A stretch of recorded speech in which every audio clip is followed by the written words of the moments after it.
பிள்ளைத்தமிழ்ங்கிற ஒரு இலக்கியமே கிடையாது. அந்த இலக்கியத்தை உள்ளே புகுத்தியவர் பெரியாழ்வார். முதல்ல தாலாட்டு பாடினவர்.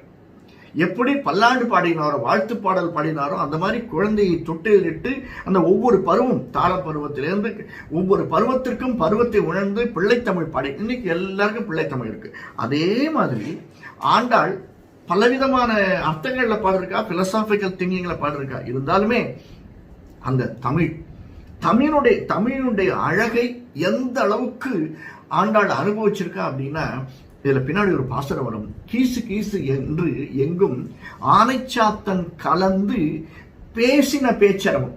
ஏன் சுவாமி, அதுவோ ஒரு பறவை, அது எப்படி பேச முடியும்? பேசின பேச்சு அரவம். அரவம் அப்படின்னா பேச்சு மட்டும் காதுல கேட்கும், ஆனா கத்தல் இருக்காது, சவுண்ட் இருக்காது. ஆனா அவள் என்ன சொல்ல வரான்னு நமக்கு புரியும். அதுக்கு பேர் தான் அரவம்னு பேரு. அதை விளக்கிறா பாருங்க. அது தமிழ என்ன அழகான ஒரு நேர்த்தியா சொல்றா. அந்த மாதிரி இங்க நாமும் நம் பாவைக்கு செய்யும் கிருசைகள் கேளுகிறோம். நம்முடைய பாவைக்கு நாம் என்னென்ன செய்யணும்?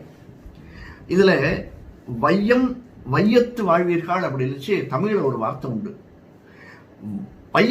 வையத்து தலைமைக்குள் அப்படின்னு.